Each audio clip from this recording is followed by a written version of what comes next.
So then you went to Denver, right? Yep, got traded to Denver after I sued the Redskins. I ended up winning that. Oh, you won that? Yeah.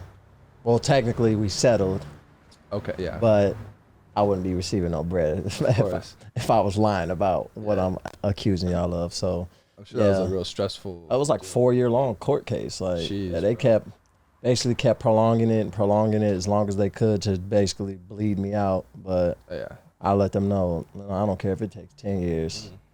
I'm gonna let y'all are gonna pay for what y'all tried to do to me. Yeah. And it got to the point where the arbitrator basically was like, I mean, yeah, you have what you need to prove that they did what they did. It's just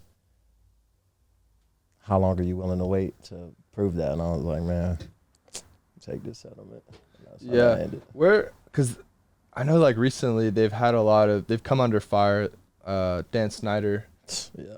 Like, was it coming from like the very top ownership, or was it like a coaching thing, or was it some sort of like management executives? Like, it's just a toxic, like that whole front office. They got rid of like the GM and head coach and trainer that I had when I was there, but Dan is a part of the problem too. So it's just the way things are ran there is just so toxic, and it's mind games and just somebody has to be the scapegoat to wrongdoings you have no clue about. And it's like, I got to the point where it would be daily harassments where I'd just be minding my business and just nodding my head to music, like humming to myself.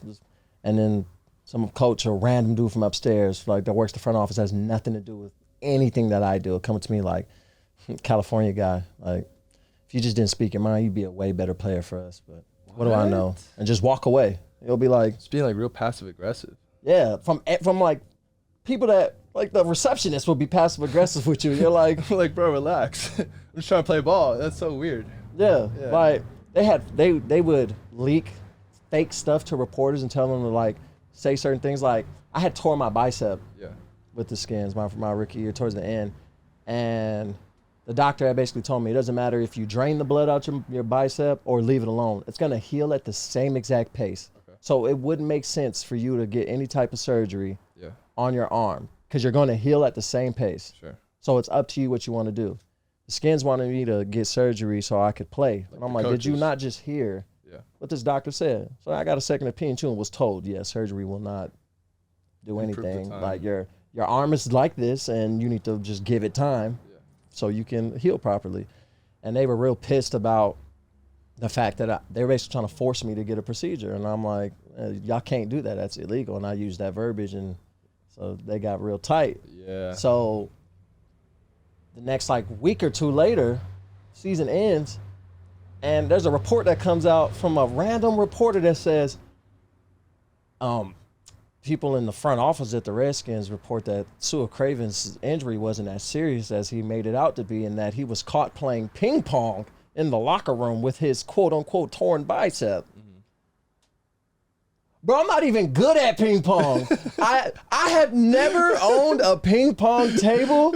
You can ask my boy Mike Callahan, my realtor from Denver, who's great at ping pong. He'll tell you, Sue is absolutely terrible. You're trash at ping pong? I don't know how to hold it the right way. Like, I can go back and forth, kinda. But so you weren't playing at all then? No. For you to say, with my arm was in a sling. Yeah. For you to say, I'm in a locker room in front of all my peers while they're going out and playing and putting their bodies on the line, I'm so blatantly disrespectful that I can fake an injury and play ping pong with the same arm in front of the team. all these grown men and still manipulate them to believe that my arm is seriously injured, because that would actually take place.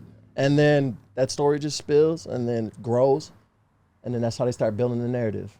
And that's what they basically did to me my entire rookie year, from when I got my concussion, from when I sued them, and they basically built up false narrative and then spread the propaganda. And because I'm like, I don't need to prove nothing to the public. I don't give a damn what a random person on the couch thinks about me. Yeah. I have evidence to prove what y'all did to me and what y'all tried to do. Yeah. So I'm gonna just go straight to the source, and I don't care. Me crying to the public ain't gonna get me no results. So I'm gonna go to an arbitrator. I'm gonna file a grievance. Yeah. And that's when everything took place. Yeah.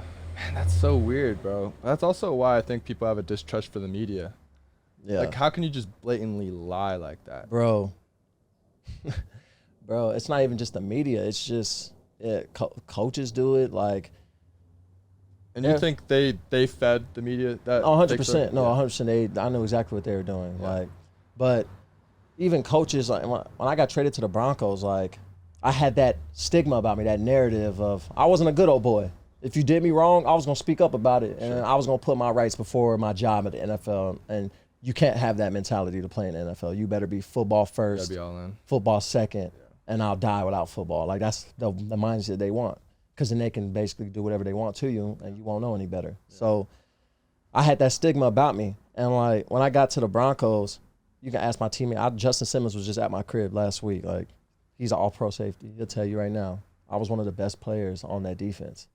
One of the smartest, knew my playbook, never late to work, no DUI, I don't drink, no, you won't catch me in the medium, nothing. I show up first to the facilities, I do my job, I go home. But for some reason, there was talk about me like I'm a damn lunatic. Like you'll be like, this man. If you had heard the rumors and gossip about me, you'd be like, oh, this man's crazy, stay away from him. And then you'll spend a day with me and be like, I'm so confused because it's nothing. Yeah. Like, what are they talking about? Yeah. And Justin Simmons tell you that and stuff like, oh, yes, he got definitely from the jump. He never had a chance. Like, he was balling, and it was always going to be a problem. They were looking for something. Like, bro.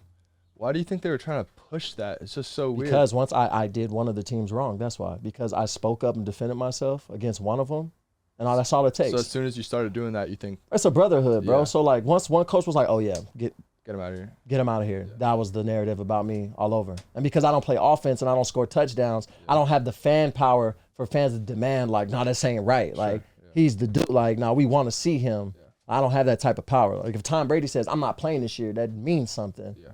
If Odell says, I'm not playing this year while healthy, that means something. Like, I didn't have that power.